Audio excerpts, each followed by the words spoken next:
আসসালামু আলাইকুম। আশা করি সবাই ভালো আছেন। আজ মুরগি বা গরুর মাংসের ঝামেলা ছাড়া ডিম দিয়ে একটি বিরিয়ানি করার রেসিপি দেখাবো। বাসায় হুট করে মেহমান চলে আসলে খুব টেনশন হয় যে কখন কি খেতে দিব। সেই ক্ষেত্রে বাসায় থাকা ডিম দিয়েই তৈরি করে ফেলা যায় এই সহজ বিরিয়ানি, এবং খেতে কিন্তু সত্যিই অসাধারণ। চলুন দেখে নেওয়া যাক খুব সহজ এবং খুব অল্প সময়ে এই এগ বিরিয়ানি রেসিপি। প্রথমে আমি হাফ কাপ তেলে দিয়ে দিচ্ছি 5 থেকে 6টি পেঁয়াজ কুচি। আমি এই পেঁয়াজগুলো বেরেস্তা করে নিচ্ছি। আমি তেলটা একবারেই দিয়েছি, কারণ এই তেলেই আমি পুরো রান্নাটা শেষ করব। এবার পেঁয়াজ হালকা লাল হলে আমি তুলে নিচ্ছি। এবার দিয়ে দিচ্ছি সিদ্ধ করে রাখা ডিম। ডিমে আমি সামান্য হলুদ এবং লবণ মাখিয়ে নিয়েছি। আমি মুরগির এবং কোয়েলের ডিম ব্যবহার করেছি। আপনারা চাইলে শুধু মুরগির ডিম দিয়ে করতে পারেন। ডিমগুলো আমি 2 মিনিটের মতো ভেজেছি। বেশি লাল করে ভাজবো না, তাহলে বিরিয়ানিতে দেখতে বেশি ভালো লাগবে না। এবার ডিম তুলে দিয়ে দিচ্ছি 2টি আলু। আলু আমি 4 টুকরো করে কেটেছি এবং আলুগুলো একটু সময় নিয়ে ঢেকে ভেজে নিচ্ছি, যেন এই সময় পুরো আলুটা সিদ্ধ হয়ে যায়। আলু ভাজার আগে আমি সামান্য হলুদ এবং লবণও মাখিয়ে নিয়েছিলাম। এবার এই একই তেলে দিয়ে দিচ্ছি তেজপাতা, দারচিনি, 2টো এলাচ এবং 4 থেকে 5টি গোলমরিচ। এই মশলাটা আমি খুব সামান্য ভেজে নিচ্ছি। এবার এর মধ্যে দিয়ে দিচ্ছি 2 টেবিল স্পুন পেঁয়াজ বাটা, 1 টেবিল স্পুন আদা বাটা, 1 টেবিল স্পুন রসুন বাটা, 1 চামচ মরিচ গুঁড়ো, 1 চামচ ধনিয়া গুঁড়ো এবং 1/4 স্পুন হলুদ গুঁড়ো। হলুদ গুঁড়ো আমি খুব সামান্যই দিচ্ছি। এবার দিয়ে দিচ্ছি 1 চামচ বিরিয়ানি মশলা। এই মশলাটা আমি রেডিমেড যে মশলা পাওয়া যায় সেই মশলাটাই ব্যবহার করেছি। যেহেতু আমি রান্নাটা হঠাৎই করছি, তাই আমি অন্য কোনো ঝামেলায় যাচ্ছি না। এবার দিয়ে দিচ্ছি হাফ চামচ শাহি জিরা এবং হাফ চামচ লবণ।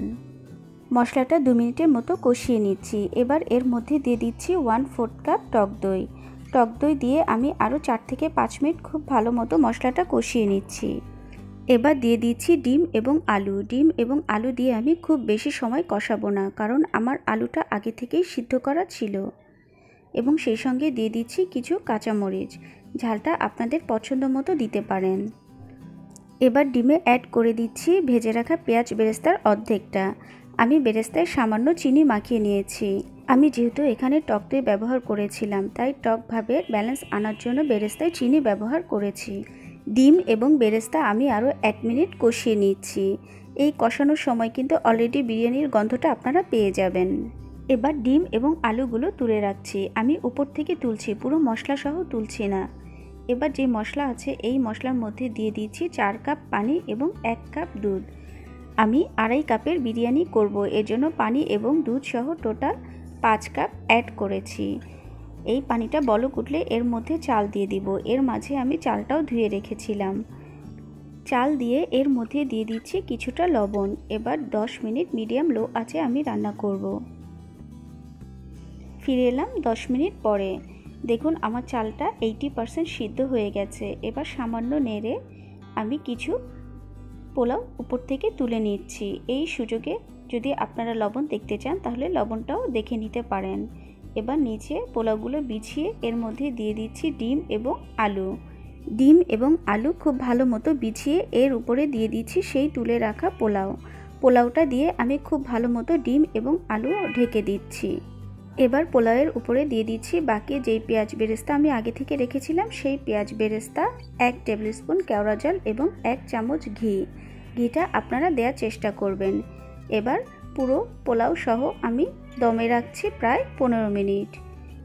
ফিরে এলাম 15 মিনিট পরে। দেখুন বিরিয়ানিটি দেখতে কতটা ইয়াম্মি লাগছে এবং চালটাও খুব সুন্দর ঝরঝরে হয়েছে। এবার একটি প্লেটে তুলে নিচ্ছি পরিবেশনের জন্য। আশা করি রেসিপিটি আপনাদের ভালো লেগেছে। আর আপনাদের বাসায় হুট করে মেহমান চলে আসলে আপনারা এই রেসিপিটি অবশ্যই ট্রাই করতে পারেন। আর আমাকে অবশ্যই ফিডব্যাকটি জানাবেন। আর এতক্ষণ আমার সঙ্গে থাকার জন্য ধন্যবাদ সবাইকে। ভালো থাকবেন।